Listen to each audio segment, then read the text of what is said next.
Según Génesis 47, 12, 27, durante la sequía en Egipto, José almacenó y preservó el alimento. Para subsistir, la gente tuvo que venderlo todo y, al fin, incluso a sí mismos. Ese es el precio de vencer. Así es en este tiempo del fin, donde conseguir el alimento para entrar al reino y conquistar nuestra tierra, que es Cristo, formado en nosotros, nos costará renunciar a todo, incluso a nuestra propia vida. Pero a cambio de nuestro todo, tendremos su todo y reinaremos con él. Con ustedes, José.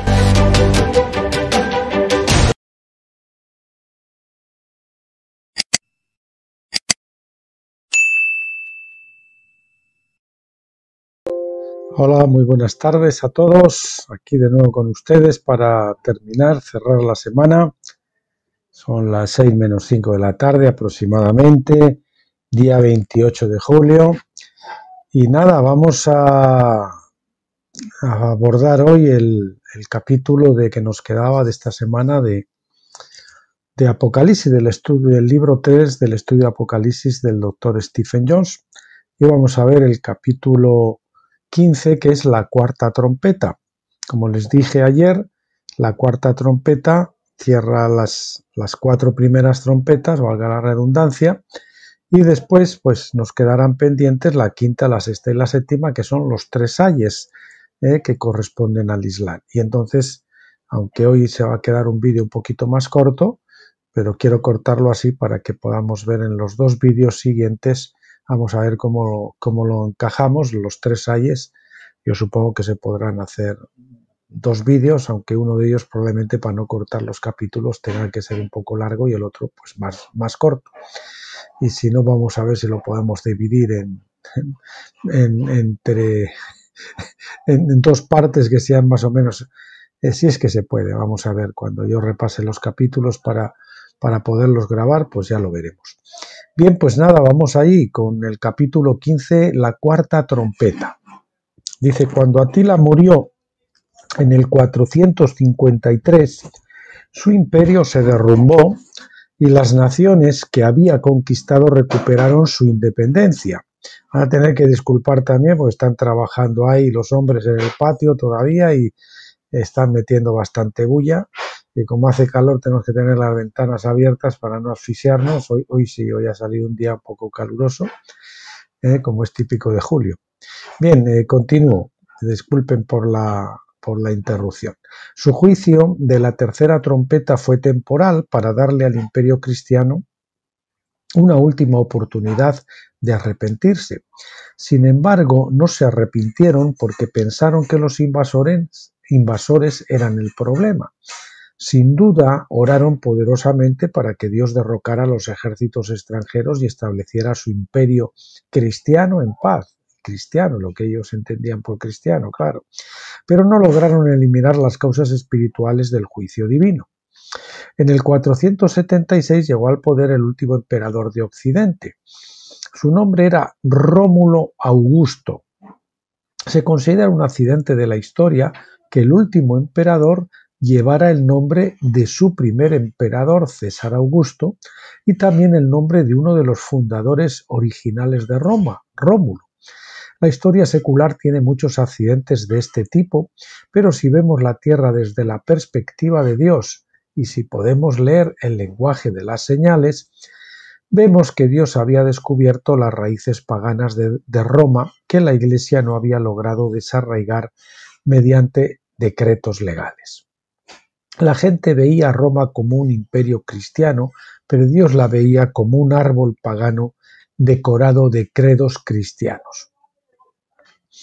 Augusto fue conquistado por Odoacro, el rey de una mezcla de tribus teutónicas.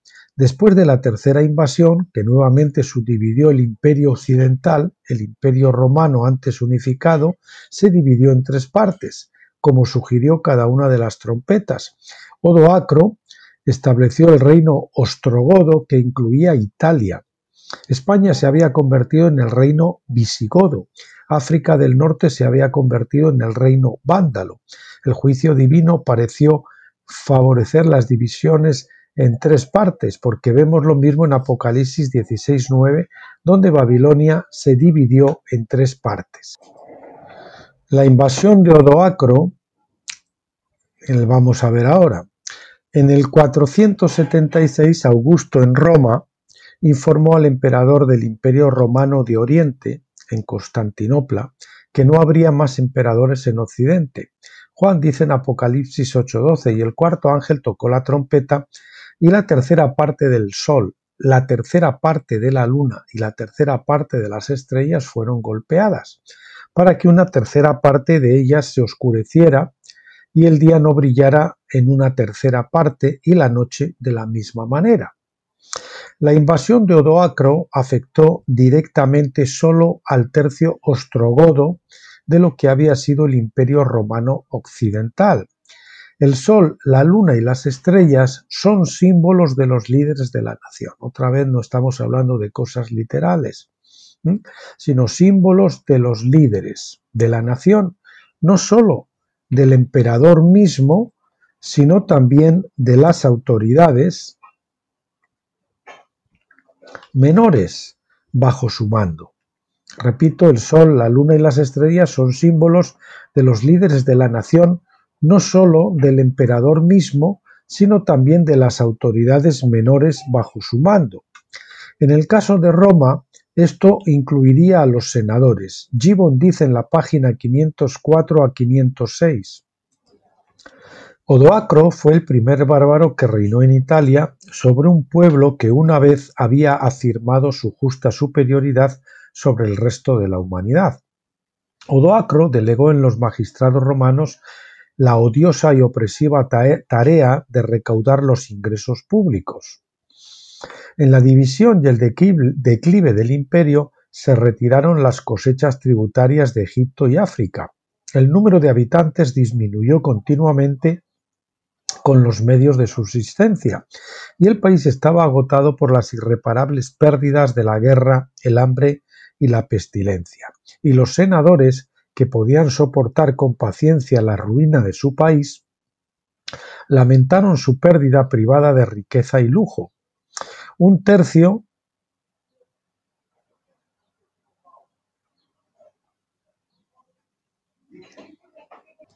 Bueno, me paré ahí un poquito porque no me sonaba bien la frase, digamos así, lamentaron su pérdida de su riqueza y lujo privados. Un tercio de esas amplias haciendas a las que originalmente se atribuyó la ruina de Italia fue extorsionada para uso de los conquistadores.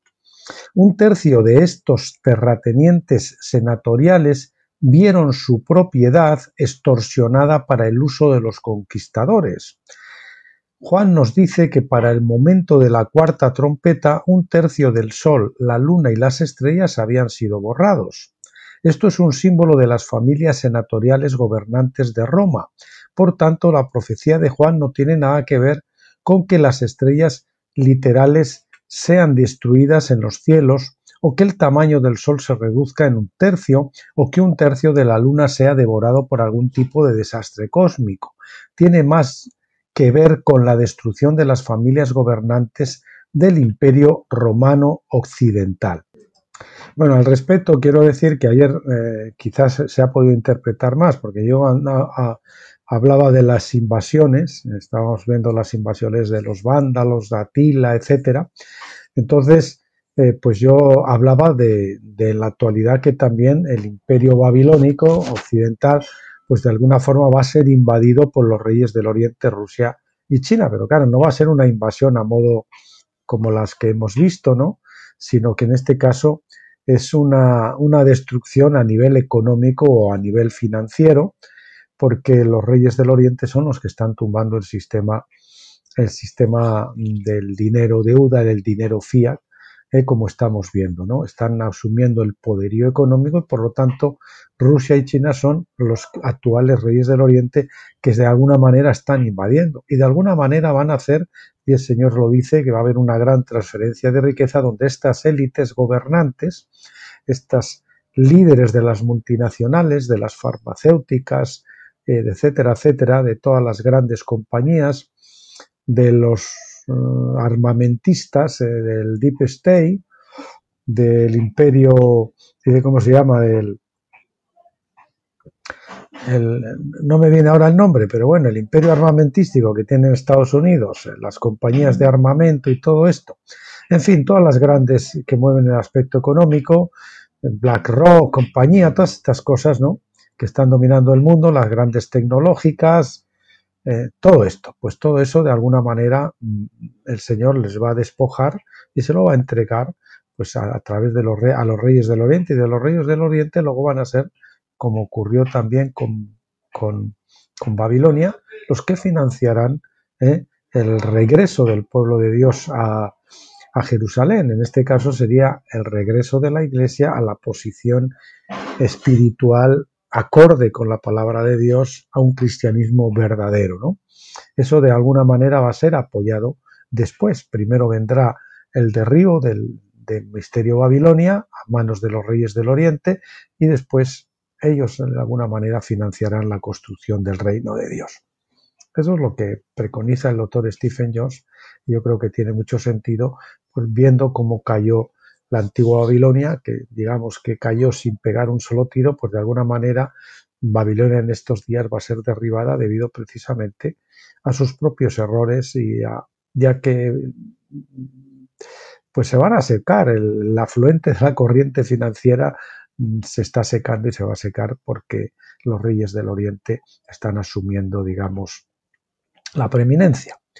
Bien, la conquista de Odoacro en el 476 es la fecha generalmente aceptada de la disolución final de Roma. Es posible, aunque no demostrable, que la población del Imperio Romano Occidental también se haya reducido en un tercio debido a las guerras, el hambre y la pestilencia solo de ese siglo, la época de las primeras 4 trompetas. Gibbon escribe en la página 506: San Ambrosio ha deplorado la ruina de un distrito populoso que alguna vez estuvo adornado con las florecientes ciudades de Bolonia, Módena, Regium y Placentia. El Papa Gelasio fue súbdito de Odoacro y afirma con fuerte exageración que en Emilia, Toscana y las provincias adyacentes la especie humana fue casi extirpada. Es decir, que de alguna manera también hubo debido a las hambrunas, pues hubo una reducción importante de población. De momento, todas estas trompetas han ocurrido en la época del Imperio Romano. Muchos están esperando que ocurran ahora. Las profecías son cíclicas. No sé de alguna manera también esto hasta qué cierto punto pueda tener algún tipo de repercusiones ahora, pero básicamente digamos que esto ya se ha cumplido. No tenemos que esperar algo que ya se ha cumplido, porque ya se cumplió. En el siglo siguiente, una guerra de 18 años con los godos completó la destrucción de Italia. Cuando terminó la guerra en el 553, la población de Roma se había reducido de 1 millón a solo 40.000, y la mitad de ellos se mantenían con las limosnas papales. Milán había sido destruida con toda su población. Las granjas fueron abandonadas y solo en la región de Picenium 50.000 murieron de hambre. Will Durant nos dice en La Era de la Fe, página 111, la aristocracia se hizo añicos. Tantos de sus miembros habían sido asesinados en batalla, pillaje o huida, que muy pocos sobrevivieron para continuar en el Senado de Roma. Después del 579 no volvemos a saber de él. Entonces fue natural que el obispo de Roma asumiera el poder.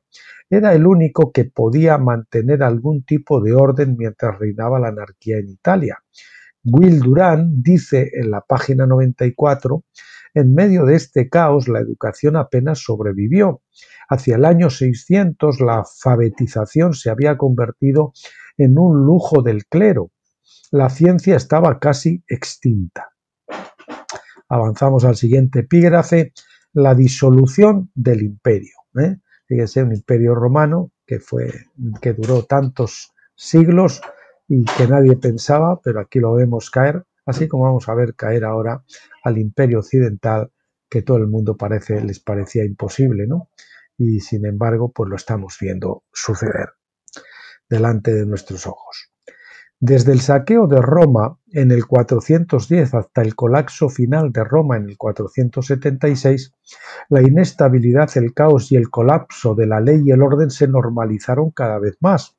Habiendo sido despojada de riquezas, no había dinero para reparar los edificios públicos o las famosas calzadas romanas. Esperen que esto va a suceder en España principalmente porque es el peor de todos los países de la Unión Europea.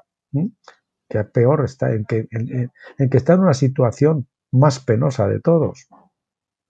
Cada vez más los grandes terratenientes ignoraron los decretos gubernamentales, los propios emperadores abandonaron Roma y vivieron en Rávena, que era más defendible. Los ladrones de carretera se convirtieron en algo común. Esto también lo estamos viendo ahora con la inmigración y todas estas cosas, lo estamos viendo en Europa, ¿verdad? Estamos viendo asesinatos, atracos, bueno, estamos viendo las calles tomadas por mala gente, ¿no? Los ladrones de carretera se convirtieron en algo común, el pillaje, ¿verdad? Que también va a venir, cuando durante siglos Roma había sido conocida por hacer sus carreteras seguras. Aquí ya no tenemos en España ni seguro la casa. Si yo salgo a comprar, o me voy un día a la playa, puede que venga y me encuentre que en mi casa se han metido algunos porque han forzado la cerradura y yo no los puedo echar. Salvo que llame a los de Desocupa y tenga que pagarles por hacerlo, pero aún así también voy a tardar un tiempo. Me podría tardar recuperar y echar a esa gente de mi casa hasta 2 y 3 años de juicios y de pleitos, y encima yo tendría que saber, durante ese tiempo tengo que seguir pagando los recibos del agua y de la luz y todo esto, porque si les corto a mis invasores en mi casa, me pueden demandar a mí por eso, porque les estoy coaccionando. Imagínense qué situación tenemos ya en España, por ejemplo, solamente en ese asunto de vivienda. Dice, incluso los guardianes de las carreteras de los emperadores y los guardias de aduanas, los curiosi, que se llamaban, comenzaron a exigir sobornos a los viajeros que huían a lugares más seguros. Esto lo vamos a ver y lo estamos viendo. Pronto las hermandades ilegales formaron el comienzo de las familias criminales como precursoras de la mafia. Sí, es cierto que los que estamos bien apegados al Señor, el Señor nos va a dar protección, como ocurrió en Gosén, como ocurrió a los que estaban cerca del arca, pero hay de esa cristiandad que no está realmente comprometida con el Señor. Van a pasar por un montón de situaciones problemáticas, ¿verdad? Tribulación, ¿lo quieren llamar? Bueno, como consecuencia de la caída del misterio Babilonia, va a haber mucho polvo y mucho ruido. También va a correr paralelo precisamente ese último avivamiento que estamos esperando. Sí, por supuesto, porque la gente es increíble, pero hasta que realmente no ven el agua al cuello y se están ahogando, no claman a Dios y no vuelven su rostro a Dios clamando por rescate, por socorro, no se entregan al Señor ni se arrepienten. Dice, pronto las hermandades ilegales formaron el comienzo de las familias criminales como precursores de las mafias. Y aquí tenemos guetos musulmanes donde ni siquiera puede entrar la policía, en países como en Suecia o en Francia, o incluso ahí. Últimamente hemos estado viendo en Francia todo esto que ha estado ocurriendo. Claro, si usted está viendo las noticias de la televisión o de los más medios, como dicen, las furcias mediatas que les llama César Vidal con mucho acierto, pues no se va a enterar de nada de esto porque lo están ocultando. Pero eso lo estamos viendo cada día los que nos informamos por los medios no convencionales, lo estamos viendo todos los días. La trata de personas, la película ahora de Caviezel, ¿verdad? De la pedofilia, del tráfico de niños y de todo esto. La trata de personas, la esclavitud y los secuestros aumentaron exponencialmente. Para proteger a sus hijos, muchos grandes terratenientes comenzaron a enviar a sus hijos a las montañas para que los pastores los criaran en secreto, solo para descubrir que no podían recuperarlos más tarde. Las apelaciones a los organismos oficiales encargados de hacer cumplir la ley fueron infructuosas, ya que no tenían poder, estaban mal pagados y a menudo utilizaban su cargo para extorsionar a la gente. Eso lo estamos viendo nosotros ocurrir hoy en nuestras naciones occidentales, en los países del primer mundo, ¿verdad? Menudo primer mundo. Sodoma y Gomorra se escandalizaría de lo que tenemos hoy. Cuando la gente pierde la confianza en la capacidad del gobierno para hacer cumplir la ley, o cuando los funcionarios del gobierno se vuelven parte del problema, funcionarios del gobierno, los políticos, son parte del problema porque sirven a esas élites y están conchavados con ellos, están en contubernio con ellos, la cultura comienza a morir. Cuando el gobierno no puede o no mantiene la ley y el orden, los individuos tienen la tarea de su propia defensa y pierden su tiempo libre que es necesario para mantener la cultura. Claro, si yo tengo que defenderme y tengo que vigilar mis cosas, pues no tengo tiempo para ocuparme de la cultura, del arte, de la música, todas esas cosas. O sea, estamos viendo el cenit de una civilización. Los pequeños terratenientes de Italia se vieron incapaces de defenderse porque carecían de la riqueza para contratar guardias. Sus hijos se convirtieron en presa fácil de los traficantes de personas. Muchos grandes terratenientes, a ver dónde estoy, terratenientes comenzaron a actuar como redentores de ciudadanos romanos que habían sido apresados en redadas.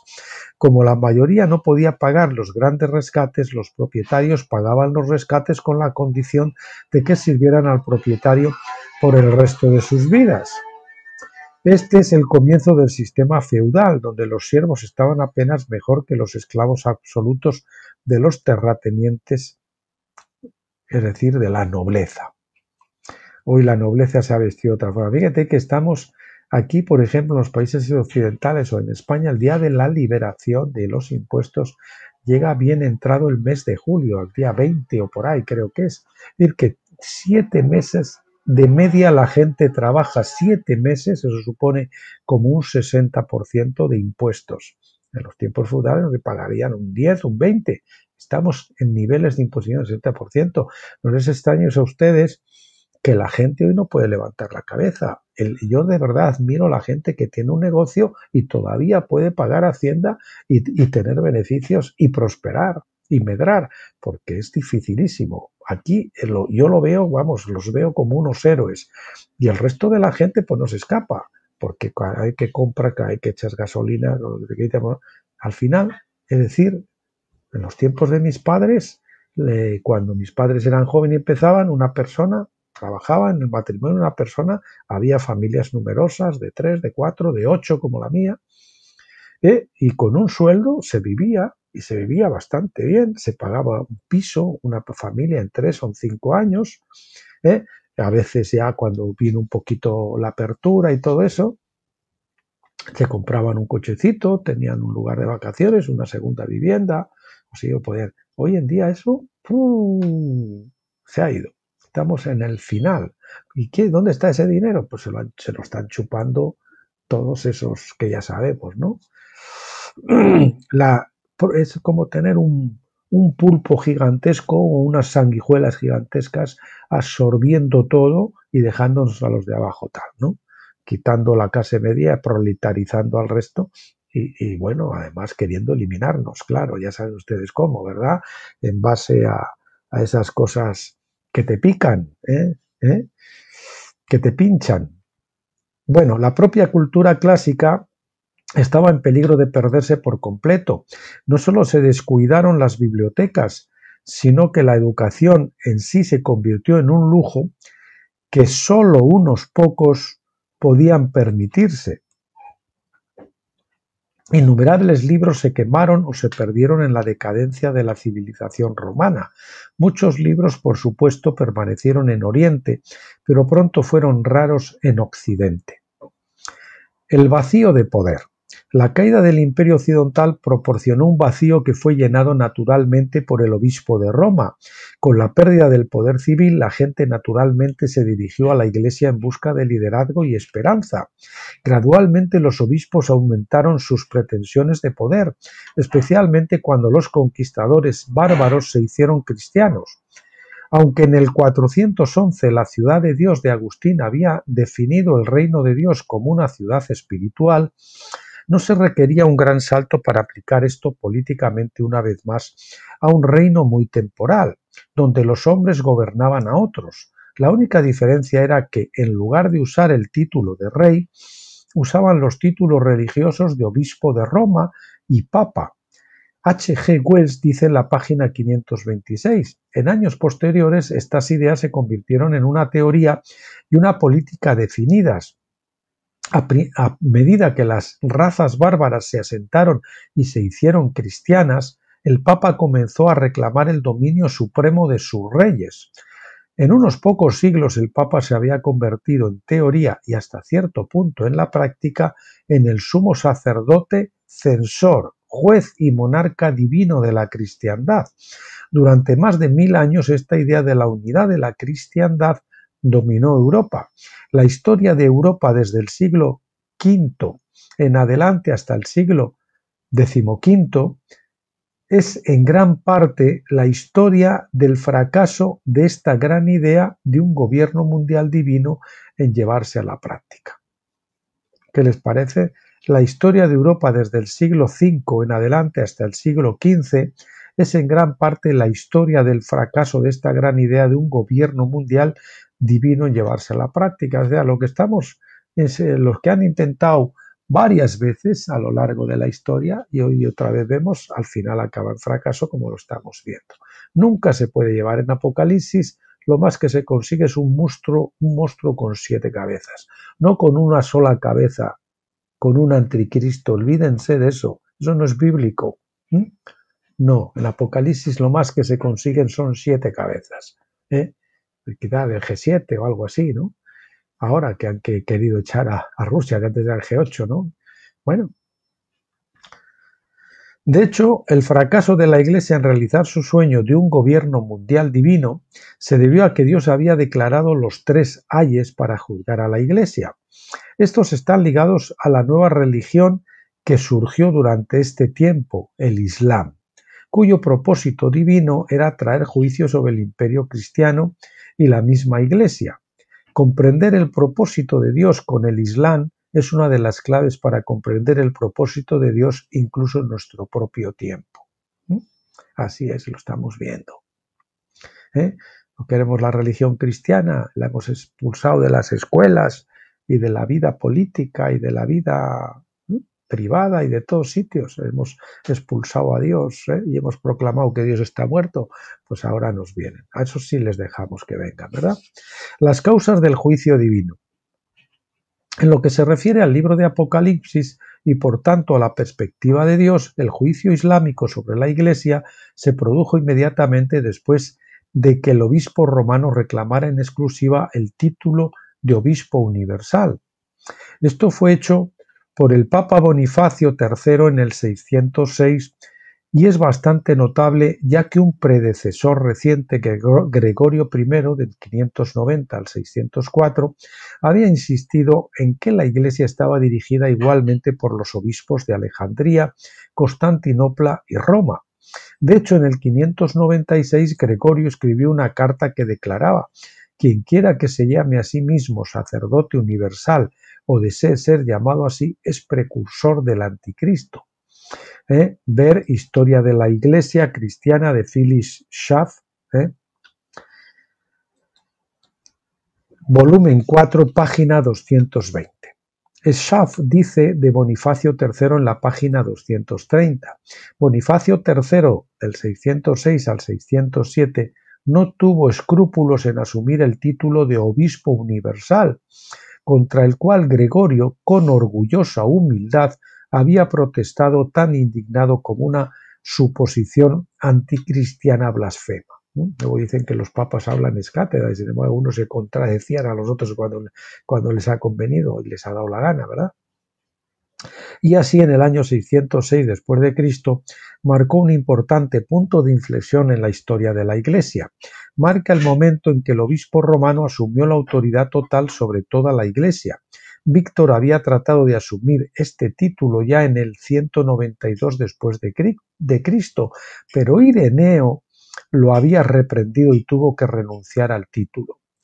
Pero 414 años después, en el 606, Bonifacio III tomó el título y lo mantuvo. Todos sus sucesores asumieron el título después de él.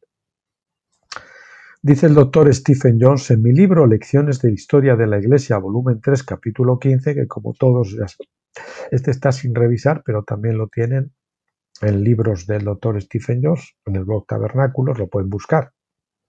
Escribí, me parece muy significativo que desde el 192 al 606 después de Cristo haya precisamente 414 años, un ciclo de tiempo profético conocido como tiempo maldito. Vea mi libro Secretos del Tiempo. Es otro libro fundamental para entender los ciclos proféticos que se los encomiendo mucho para que puedan entender por qué Stephen Jones te lo maneja muy, dice para tal fecha o tal fecha, quizás veamos esto o lo otro y tal. Porque hay ciclos que se repiten y hay muchos ciclos que están en curso y entonces él lo maneja porque hay los ciclos de tiempo maldito, tiempo bendito, en fin. Este periodo de 414 años vio el surgimiento del cuerno pequeño, de la profecía de Daniel 7:8, que tenía una boca que hablaba grandes cosas, lo que Juan describe como blasfemia en Apocalipsis 13:6. Quizás el Papa Gregorio entendió esto, pero si es así, su opinión fue enterrada en el cementerio de la historia. Desde una perspectiva bíblica, esta asunción de poder fue de anticristo, ya que usurpó la posición de Cristo. Creo que H.G. Wells lo dijo mejor en la página 650 de su esquema de la historia.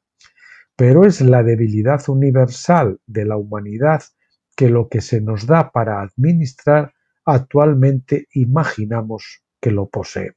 El Señor nos pone, nos da la autoridad para administrar, pero nosotros nos apropiamos de eso como si fuera nuestro, en lugar de gobernar para Él y bajo Él. Al rey Saúl se le dio un trono para administrarlo bajo Dios, pero su rebelión contra Dios pronto se imaginó que era el dueño del trono. Así sucedió con el obispo de Roma. 3 años después de que Bonifacio III usurpara completamente el poder sobre la Iglesia como anticristo, Dios llamó a Mahoma para traer juicio sobre la Iglesia. ¿Qué les parece? Va el Papa, se declara obispo universal, como el único jefe de toda la cristiandad, y entonces después, oye, que verdad, el Señor se debió agradar mucho porque después 3 años llama a Mahoma para traer juicio sobre la Iglesia. Entonces Mahoma comenzó a predicar públicamente unos años más tarde, en el 612 después de Cristo, y todavía hoy estamos sintiendo los efectos de ese juicio. Las últimas 3 trompetas, llamadas los 3 ayes, comienzan propiamente con este surgimiento de Mahoma y la religión del Islam. Su llamado era juzgar a la Iglesia idólatra e impenitente. Esta es la historia escrita en lenguaje simbólico. Interludio a los 3 ayes, trompetas 5 a 7. Antes de las trompetas 5 y 7 hay un interludio, ¿verdad? Con la desintegración final del Imperio Romano Occidental en el 476, Apocalipsis 8 al 13 nos proporciona un interludio como para hacer una distinción entre las primeras 4 trompetas y las 3 finales que él llama ayes. Juan escribe, y miré y oí un águila que volaba en medio del cielo que decía a gran voz, ¡ay, ay, ay! De los que moran en la tierra, por los toques restantes de la trompeta de los 3 ángeles que están a punto de sonar. La implicación es que los juicios de Dios podrían haber cesado en este punto, si la Iglesia se hubiera arrepentido de su pecado. Pero la Iglesia valoraba los credos en lugar del carácter. Pensaban que el valor cristiano más importante era señalar la naturaleza precisa de Cristo y su relación con Dios utilizando las palabras precisas del credo. En su disposición a excomulgar a cualquiera que tuviese un punto de vista ligeramente diferente, obligarlo a obedecer e incluso matarlo como hereje, demostraron que realmente no entendían la mente de Dios en absoluto. La Iglesia adoraba la imagen, es decir, la comprensión carnal que tenía de Dios, en lugar de a Dios mismo. Dios fue visto a través de los ojos de sus artistas literarios, quienes pintaron su retrato con gran precisión, pero usaron un modelo carnal. Fueron rápidos en derramar la sangre de herejes y disidentes, lo que ellos creían que eran herejes, que muchos de ellos eran los vencedores, pero nombraron y toleraron a muchos obispos ambiciosos y codiciosos que no actuaban como Jesucristo. La Iglesia había perdido hacía mucho tiempo su primer amor. Ya no era una forma de vida simple que se enfocaba en manifestar el amor de Dios de la manera en que lo hizo Jesús.